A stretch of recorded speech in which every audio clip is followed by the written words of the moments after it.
नमस्कार. इंद्रधनुष्याच्या भागात आपलं हार्दिक स्वागत. आज आपल्या भेटीला IIBचे लातूर, कोल्हापूर, अकोला ब्रांचचे हेड चिराग सर हे आलेले आहेत. हे सर 2016 पासून शैक्षणिक विषयामध्ये काम करत आहेत. IIBचे ते प्रमुख आहेत. MSc बायोटेक्नॉलॉजी पर्यंत शिक्षण झाले. ते बायोलॉजी विषय शिकवतात आणि IIBचा एक पॅटर्नच वेगळा आहे. म्हणजे आपल्या देशात अनेक ब्रँड आलेले आहेत, परंतु मराठवाड्यात निघालेल्या ह्या ब्रँडनी आपलं एक वेगळेपण सिद्ध केलेलं आहे. म्हणजे हे केवळ पैसे घेऊन मुलाला शिकवतात इतकं नाही, तर जे हुशार मुलं आहेत त्यांची परीक्षा घेऊन, ज्यांची आर्थिक स्थिती नाही त्यांना स्वतः पैसे देतात आणि केवळ 11वी 12वी नाही तर गरीब मुलांना डॉक्टर इंजिनियर होण्यासाठी जी काही गरज लागेल त्यासाठी देखील ते मदत करतात. असा एक वेगळा ब्रँड आहे. थेट आपण त्यांच्याशी चर्चा करून नेमकं ते काय शिकवतात, कसं पॅटर्न आहे आपण समजून घेऊयात. नमस्ते. नमस्कार. मैंने जो बोल दिया कि IIB की शुरुआत कब हो गई? अभी देश में तो ब्रांड बहुत है, उसमें एक अपना एक नाम जो है ना इस्टेब्लिश किया है आपने. शुरुआत कैसी हुई और ये जो आपकी डेवलपमेंट है, बच्चों में क्रेज़ है IIB की, उसमें क्या काम करते हैं? जी, IIB की स्थापना 1999 में हुई थी. अच्छा. आदरणीय प्राध्यापक गणेश चौगले सर ने. अच्छा. नांदेड़ में 9 विद्यार्थियों से ये क्लास शुरू हुआ था. अच्छा. और आज बेसिकली सारी ब्रांचेस मिला के एक 50,000 से ज़्यादा विद्यार्थी आज एक छत के अंदर पढ़ते हैं IIB के अंदर. अच्छा. और आदरणीय प्राध्यापक गणेश चौगले सर ने बायोलॉजी विषय से ये क्लास शुरू किया था. अच्छा. और जब CET नामक परीक्षा हुआ करती थी, सही है, तो तब 31 विद्यार्थी 100 आउट ऑफ 100 CET के अंदर महाराष्ट्र में सबसे पहला रिकॉर्ड बेसिकली उन्होंने स्थापित किया था. अच्छा. लेकिन धीरे धीरे उनको ये एहसास हुआ कि बायोलॉजी में तो उत्तीर्ण रिजल्ट IIB दे ही रहा है, लेकिन फिर भी कहीं ना कहीं फिजिक्स और केमिस्ट्री की वजह से विद्यार्थी को जितनी गुणवत्ता मिलनी चाहिए वो नहीं मिल पा रही थी. अच्छा. जितने अपने महाराष्ट्र के विद्यार्थी मेडिकल में जाने चाहिए उतने नहीं जा पा रहे थे. तो नीट जैसे ही लॉन्च हुआ उसके बाद बेसिकली IIB ने फिजिक्स और केमिस्ट्री भी शुरुआत किया. अच्छा. और फिजिक्स और केमिस्ट्री के अंदर भी अपन ने पहले ही वर्ष अपने रिजल्ट को प्रूव किया. अच्छा. मतलब 2016 में नीट पहली बार हुई. सही है. 17 के अंदर अपने 843 स्टूडेंट MBBS के अंदर सिलेक्ट हुए थे नीट द्वारा. अरे वाह. 18 के अंदर 1111 विद्यार्थी सिलेक्ट हुए. अच्छा. 2019 में 1215 विद्यार्थी सिलेक्ट हुए. अच्छा. 2020 में 1253 विद्यार्थी सिलेक्ट हुए. अच्छा. 2021 में वही आंकड़ा क्रॉस करते 1470 प्लस स्टूडेंट सिलेक्ट हुए. 2022 की नीट में बेसिकली 1550 प्लस विद्यार्थी सिलेक्ट हुए. और इस साल 100% वो सारे रिकॉर्ड तोड़ते हुए अपन 2000 प्लस भी जाएंगे. इतना अपना बड़ा स्कोर है इस साल. लेकिन ये जो भी है वो IIB केवल एक कमर्शियल क्लास नहीं है.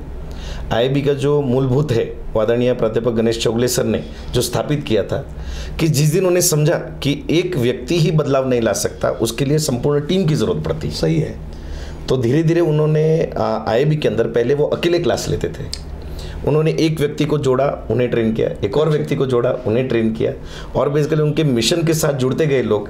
और बेसिकली वो मिशन आज इतना बड़ा है कि आज अपन महाराष्ट्र के कोने कोने में सर्विस देने के लिए कहीं पे भी कॉम्प्रोमाइज़ नहीं करते. क्या बात. यानी कि जो शैक्षणिक मूल्य, जो शैक्षणिक क्वालिटी नांदेड़ में मिलती है, लातूर में मिलती है, वही प्रत्येक ब्रांच के अंदर मिलती है. ठीक है. और IIB का एक अलग पैटर्न है कि मतलब विद्यार्थी बहुत ही इनोसेंट आता है. सही है. जहाँ तक अपने मराठवाड़ा के जो विद्यार्थी है, रियली में टैलेंट के बारे में आज बात नहीं करता, लेकिन मेहनत के बारे में ज़रूर बात करना चाहूँगा. अरे वाह. कि मतलब अपना मराठवाड़ा के विद्यार्थी के अंदर जो मेहनत करने की क्षमता है, ये शायद मैंने कहीं पे भी अपने करियर में नहीं देखा है. अरे वाह. ठीक है. तो इसलिए वो मेहनत को अगर सही दिशा मिला और बस उसे एक धक्का मारने की ज़रूरत है. अच्छा. कि उसके पीठ पीछे हम खड़े हैं, इस बात का बस उसको एहसास रहा तो डेफिनेटली बेसिकली वो विद्यार्थी कितना आगे जा सकता है उसकी अपन कल्पना भी नहीं कर सकते. तो इसलिए IIB के अंदर विद्यार्थियों से करवा के लेना, मतलब प्रत्येक क्लास के अंदर हम ये बिलीव ही नहीं करते कि मतलब विद्यार्थी घर जाके करे. हम ये मान के चलते हैं कि विद्यार्थी को बेसिकली क्लास में ही करवाना है. अच्छा. विद्यार्थी सेमी मीडियम से आते हैं, मराठी मीडियम से आते हैं, अलग अलग माध्यम से आते हैं. तो सेमी मीडियम से आके मराठी मीडियम से आके लातूर में आके पहली बार तो विद्यार्थी को ऐसा लगता है कि मतलब इतना बड़ा क्लास देख के एक आश्चर्य होता है। सही है। और टीचर्स को देख के एक ग्लैमर फील होता है। उसके मन में ऐसा डर भी रहता है कि मतलब टीचर को कैसे पूछे। सही है। ये विद्यार्थी के अंदर ये पहले तो विद्यार्थी को अपने को खोलना पड़ता है। तो इसलिए सबसे पहली बात, इसलिए क्लास में अपन इतना करवा के लेते हैं। और क्लास सपोर्ट सिस्टम यानी कि क्लास खत्म हुआ तुरंत ही अपन बेसिकली बाहर एक डीएसपी लॉबी बनाई हुई है। अच्छा, ठीक है। तो डीएसपी लॉबी के अंदर बेसिकली अपन विद्यार्थियों को एक दिन गर्ल्स डे बनाया हुआ है, एक दिन बॉयज डे बनाया हुआ है। अच्छा, ताकि बॉयज के सामने गर्ल्स को भी बेसिकली ऑकवर्ड फील नहीं होता और गर्ल्स के सामने बॉयज को भी ऑकवर्ड नहीं होता। बराबर। और अपने कैंपस का जो अपन ने बांधकरण किया हुआ है वो इस तरीके से किया हुआ है कि गर्ल्स एंट्री सेपरेट है, बॉयज एंट्री सेपरेट है। वाह। गर्ल्स और बॉयज के सीटिंग के बीच में एक पार्टीशन है। ठीक है। तो मतलब विद्यार्थी को केंद्रित रखने के लिए जितनी भी चीजें आवश्यकता है वो अपने कैंपस के अंदर एक बिल्डअप किया हुआ है। ठीक है। और आईआईबी के अंदर जो टेस्ट प्रणाली है, प्रत्येक विद्यार्थी जो आता है, सीबीएसई के कुछ विद्यार्थी आते हैं, लेकिन मैक्सिमम विद्यार्थी सेमी के और मराठी मीडियम के रहते हैं। और सच में अभी तक का हमारा अनुभव ये रहा है कि सेमी मीडियम वाले और मराठी मीडियम वाले विद्यार्थी इनिशियली थोड़ा संकोच करते हैं, लेकिन वो जब अपनी मेहनत पे आते हैं तो वो प्रत्येक विद्यार्थी को पीछे करते हुए आगे बढ़ते हैं। अरे आपने जो बोला कि मराठवाड़ा के बच्चे जो है मेहनत में कम नहीं है, बिल्कुल एकदम। आप जो पैटर्न जो आपने बोला ना जी, तो पैटर्न तो ये हो गया, लेकिन इसमें अन्य जो क्लासेस चलाते हैं और उसमें और आप में क्या फ़र्क आप मानते हैं? जी, अपन पहले तो विद्यार्थी जब आईआईबी के अंदर आता है तो 11वीं 12वीं नीट इस सबको थोड़ा साइड में छोड़ते हुए सबसे पहले अपन विद्यार्थियों को लेते फाउंडेशन। अच्छा, मतलब 9वीं 10वीं के ही उनके बेसिक्स को पहले क्लियर करते हैं। वाह। क्योंकि विद्यार्थी का अगर बेसिक स्कूलिंग क्लियर नहीं है तो आगे की पूरी इमारत बनाने का भी मतलब नहीं है। सही है। तो इसलिए 1 महीना आईआईबी इन्वेस्ट करता है पूरा कि विद्यार्थी के 9वीं और 10वीं का ही अभ्यासक्रम परफेक्ट करवाया जाए, क्योंकि 9वीं ही आगे जाके एक्सपेंड होकर 11वीं बन जाता है और 10वीं आगे जाके एक्सपेंड होकर 12वीं बन जाता है। सही है। तो इसलिए उसके 9वीं का गणित, 9वीं की फिजिक्स, 9वीं का केमिस्ट्री, 9वीं का बायोलॉजी, ये पूरे मैथमेटिक्स, ये सारी चीज़ें बेसिकली 1 महीने के फाउंडेशन के अंदर पढ़ाई जाती है। अच्छा, एक बार फाउंडेशन हो गया फिर अपन 11वीं का अभ्यासक्रम शुरू करते हैं। और आईआईबी के अंदर इतना नियोजन पूर्वक है कि जिस दिन विद्यार्थी एडमिशन लेता है उस दिन उसको सिलेबस कंप्लीशन की डेट भी उसी दिन दे दी जाती है। अरे क्या बात है। मतलब प्रत्येक दिन का एक एनुअल प्लानर बनाया हुआ है, जैसे कैलेंडर होता है। अच्छा। तो 1 तारीख को कौन से लेक्चर होने वाले हैं, कितने होने वाले हैं, क्या पढ़ाने जाने वाला है, ये पूरी माइक्रो डिटेल प्लानिंग अपन बेसिकली विद्यार्थियों को देते हैं। बराबर। एक 3 महीने का एक माइक्रो शेड्यूल विद्यार्थी के पास रहता है कि अगले रविवार को कौन सी परीक्षा है, अगले रविवार को कौन सी परीक्षा है, कितने बजे है, कितने मार्क्स की है, किस लेवल पे है, यहाँ तक बेसिकली विद्यार्थियों को अपन देते हैं पूरा। तो जब विद्यार्थी बेसिक अपन ने क्लियर करने के बाद उसका पैटर्न शुरू करते हैं तो उसके अंदर 11वीं का जैसे टॉपिक शुरू किया तो रविवार को परीक्षा होती है। अच्छा। रविवार को परीक्षा के बाद विद्यार्थियों का एक पेपर डिस्कशन लिया जाता है। अच्छा। और विद्यार्थियों को एक 50-50 विद्यार्थियों की अपन कंटिन्यूस काउंसलिंग करते रहते हैं। अच्छा। कि मतलब गुणवत्ता बढ़ाने के लिए क्या करना है। तो उसके लिए विद्यार्थियों की जो गलतियां हुई उसके अपन एक एरर नोटबुक बनाने के लिए डालते हैं। अरे वाह। और वो एरर नोटबुक को चेक करने के लिए एक अलग प्रणाली बनाई हुई है। अच्छा। कि मतलब विद्यार्थी बना रहे कि नहीं बना रहे, इसको भी एक चेक किया जाता है। अच्छा। कि केवल सिर्फ प्रश्न का उत्तर नहीं आना चाहिए, वो प्रश्न उसको सॉल्व भी करना आना चाहिए। वाह। ठीक है। नहीं तो विद्यार्थी कई बार प्रेशर में शिक्षक को दिखाने के लिए वो सिर्फ किसी से कॉपी करके भी लेकर आ जाते हैं। तो उसको बीच में अपन रैंडमली रोक के बेटा ये वाला क्वेश्चन सॉल्व करके बता, ये अपन करते हैं। तो महीने के 4 रविवार में 3 रविवार रेगुलर सिलेबस पे परीक्षा होती है, चौथे रविवार को होल कवर्ड होता है। अच्छा। कि यानी कि अभी मार्च महीना है तो मार्च का होल कवर्ड, अप्रैल है तो मार्च और अप्रैल का होल कवर्ड। क्या बात है। तो क्यूमुलेटिवली अपन ऐड करते जाते हैं सिलेबस को। करेक्ट। ताकि विद्यार्थी आगे का भी पढ़ते जाए और पिछला रिवाइज भी करते जाए। अब पिछला रिवीजन करना धीरे धीरे विद्यार्थियों के लिए हार्ड होते जाता है, तो इसलिए विद्यार्थियों को अपन बेसिकली फॉर्मूला नोटबुक बनाने के लिए बोलते हैं। अच्छा। रिएक्शन नोटबुक बनाने के लिए बोलते हैं। तो समरी नोटबुक प्रत्येक विद्यार्थी खुद बनाता है। अच्छा। और इसका भी बेसिकली चेक करने के लिए एक अलग प्रणाली बनाई हुई है। ठीक है। अच्छा। तो ताकि विद्यार्थी से ये करवा के लिया तो डेफिनेटली एक एक सब टॉपिक अगर विद्यार्थी का क्लियर रहा तो डेफिनेटली आगे अच्छा ही हो जाता है। और गुणवत्ता अनुसार महीने की एक जो अपना जंबो परीक्षा होता है, अच्छा, वो जंबो परीक्षा के मार्क्स को लेके पूरी टीम फिजिक्स, केमिस्ट्री, बायोलॉजी और मैथमेटिक्स बैठती है। जहां हमको लगता है कि इस पेपर के अकॉर्डिंग विद्यार्थी की इतनी गुणवत्ता तो होनी ही चाहिए थी, लेकिन फिर भी अगर नहीं हुई है तो उन विद्यार्थियों का अपन एक अलग काउंसलिंग स्लॉट्स लेते हैं। अरे वाह। और प्रति 1-2 महीने में 3 महीने में पारदर्शिता रहे इसलिए एक पेरेंट्स मीटिंग भी अपन लेते हैं। ये तो रेगुलर वर्किंग चलता है। सिलेबस खत्म होने के बाद वापस से एक 0 से चैप्टर वाइज राउंड शुरू होता है। अच्छा। फिर वापस से unit wise round, whole covered syllabus round. और नीट का विद्यार्थियों के अंदर ऐसा है कि 2000 अभी जो विद्यार्थी नीट की तैयारी कर रहे होंगे, जो अगले साल देने वाले होंगे, वो सिर्फ इस साल के पेपर को एक रेफरेंस की तरह देखते हैं। सही है, पीछे मुड़ के नहीं देखते। तो इसलिए आईआईबी के अंदर प्रत्येक टाइप के पेपर्स होते हैं। अच्छा। क्योंकि 2016 भी एक नीट का उदाहरण है और 2023 भी एक नीट का उदाहरण है। और 23 से सीख ये मिलती है कि अगर पेपर थोड़ा आसान रहा तो मेरिट ऊपर जाता है। इस साल मेरिट ऊपर गया। बिल्कुल। और बेसिकली लास्ट ईयर की नीट में देखिए तो थोड़ा पेपर लेंदी था, टफ था, इसकी वजह से मेरिट नीचे था। तो प्रत्येक टाइप के पेपर, यानी कि एक आध बार बायोलॉजी लेंदी पेपर बनाते हम, सही है, केमिस्ट्री के अंदर हार्ड पेपर बनाते हम, फिजिक्स के अंदर लॉन्ग कैलकुलेशन पेपर बनाते हम, शॉर्ट कैलकुलेशन पेपर बनाते हैं। तो एक प्रत्येक टाइप का स्वरूप विद्यार्थी को मिले, क्योंकि आखिरकार ये स्पर्धा परीक्षा है। सही है। फाइनल पेपर का स्वरूप क्या आने वाला है वो तो बेसिकली पेपर के बाद ही समझ में आता है। तो इसलिए कोई भी प्रकार का पैटर्न छूटे नहीं, इसलिए आईआईबी बेसिकली प्रत्येक टाइप की पेपर्स लेता है विद्यार्थियों से।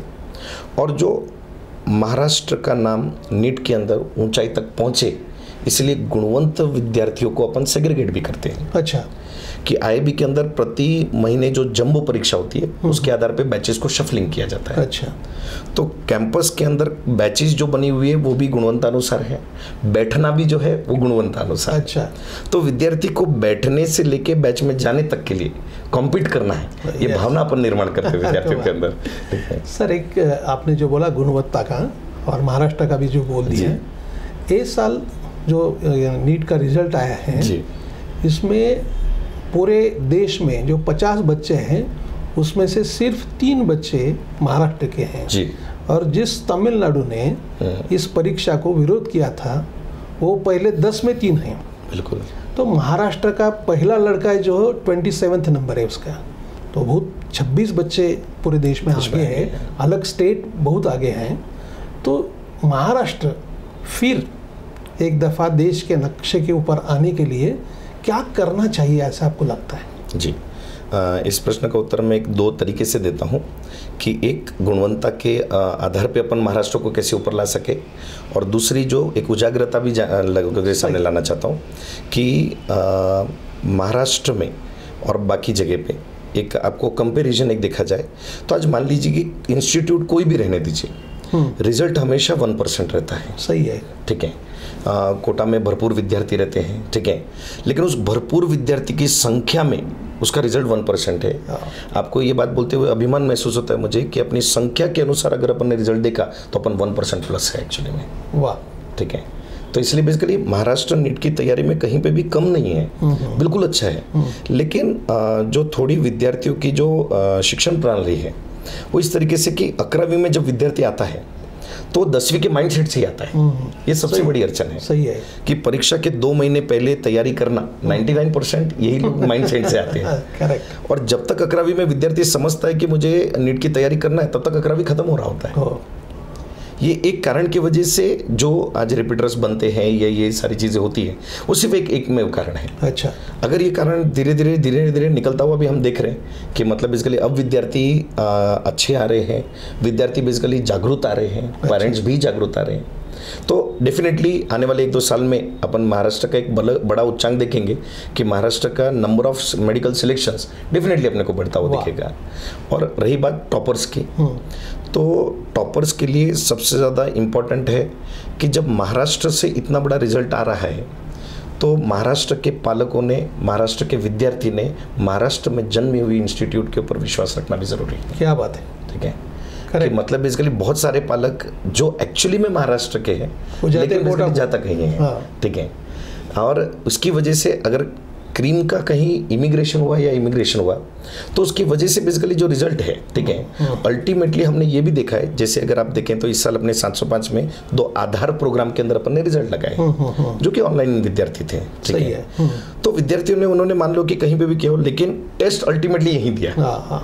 तो जब यही चीज उनको उपयोगित है तो किसी शब्द के ऊपर या किसी जगह पर आकर्षित नहीं होते हुए महाराष्ट्र के पालकों ने और महाराष्ट्र के प्रत्येक विद्यार्थी ने, महाराष्ट्र के गुणवंत विद्यार्थी ने महाराष्ट्र का नाम बढ़ाने के लिए महाराष्ट्र में जन्मी हुई इंस्टीट्यूट के अंदर ही पढ़ना चाहिए, ठीक है। वाह, बहुत अच्छा आपने आंसर दिया है सर। एक आखिरी सवाल जी, जो आप बच्चों को जो गरीब है लेकिन मेरिटोरियस है उसके लिए आप शिष्यवृत्ति देते हैं, उसकी क्या सिस्टम है? एक्चुअली आदरणीय प्राध्यापक गणेश चौगले सर 2016 में उन्होंने निवृत्ति ली इंस्टीट्यूट में। जब उन्होंने निवृत्ति लिया तो सभी कोर मेंबर्स ने बैठ के ये तय किया कि भाई जिन्होंने इस इंस्टीट्यूट का आधार स्तंभ बनाया उनको एक रॉयल्टी लाइफ टाइम मिलनी चाहिए। यस। तो उनकी रॉयल्टी अमाउंट बेसिकली कुछ बन रही थी 4,80,00,000 रुपये। अच्छा। तो उन्हें देने की जब गए तब सर ने ये कहा कि मतलब मेरा जीवन जो भी है वो मैं आने वाली चीज़ें गुजार सकता हूँ, अच्छा, लेकिन मुझे जो रॉयल्टी आप देने वाले हो वो मेरे विद्यार्थी तक पहुँचा दो। क्या बात है। तो इसलिए उन्होंने निवृत्ति लेते समय बेसिकली ये जो अमाउंट है वो प्रति वर्ष विद्यार्थी को ही समर्पित की जाती है। क्या बात ठीक है। और इसका रिकॉर्ड भी हम उन्हें सबमिट करते हैं, ठीक है, कि मतलब बेसिकली जो भी उनकी इस साल की रॉयल्टी अमाउंट है हमने विद्यार्थी के अंदर दी हुई है। तो IIB फास्ट यानी कि फ्री एडमिशन सिलेक्शन टेस्ट अपन कंडक्ट करते हैं। अच्छा। और उस परीक्षा के आधार पे विद्यार्थियों की गुणवत्ता अनुसार एवं आर्थिक स्थिति अनुसार किसी को 100% स्कॉलरशिप, किसी को 75% स्कॉलरशिप, किसी को 50% स्कॉलरशिप, ऐसे विविध प्रकार की स्कॉलरशिप दी जाती है। ये स्कॉलरशिप ताकि बहुत सारे विद्यार्थी लातूर और नांदेड़ में आके पढ़ सकें, कारण लातूर और मराठवाड़ा में मैक्सिमम शेतकरी बैकग्राउंड के विद्यार्थी आते हैं। सही है। और उनके लिए काफ़ी डिफिकल्ट भी होता है एक रहने की व्यवस्था, क्योंकि आज तक अगर देखा जाए तो क्लासेस की फीस उतनी ज़्यादा नहीं है जैसे अपन बाहर भी कंपेयर करें। करेक्ट है। तो भी उतना भी उनके लिए देने में कहीं कहीं पे सक्षमता नहीं आ पाती। अपन संपूर्ण विद्यार्थियों को तो मदद नहीं कर सकते, लेकिन डेफिनेटली जो गुणवंत विद्यार्थी है और जो कुछ आगे महाराष्ट्र का नाम अच्छा कर सकते हैं उनके लिए डेफिनेटली अपन यहाँ तक करते हैं कि फ्री शिप भी देते हैं। इसके अलावा हमने अभी एक ऑर्गेनाइजेशन के साथ टाइप भी किया है कि जिन पालकों को बेसिकली एजुकेशनल लोन चाहिए तो 0% रेट ऑफ इंटरेस्ट के ऊपर से बेसिकली IIB के अंदर से उनको मिलेगा, ठीक है। तो ये आदरणीय प्राध्यापक गणेश चौगले सर का जो निवृत्ति था उन्होंने कोई भी अमाउंट नहीं लेते हुए बेसिकली वो विद्यार्थियों के लिए समर्पित किया और उनके आदर्शों पे, उनके नियमों पे आज भी ये इंस्टीट्यूट बेसिकली सक्षम रूप से महाराष्ट्र को सर्वाधिक डॉक्टर्स और इंजीनियर्स बनाने की प्रेरणा देते हैं। सर आपने समय दिया, आपका धन्यवाद। Thank you sir. आपल्याला हा जर व्हिडिओ आवडला असेल तर तो लाईक करा, फॉरवर्ड करा व सबस्क्राईब करा।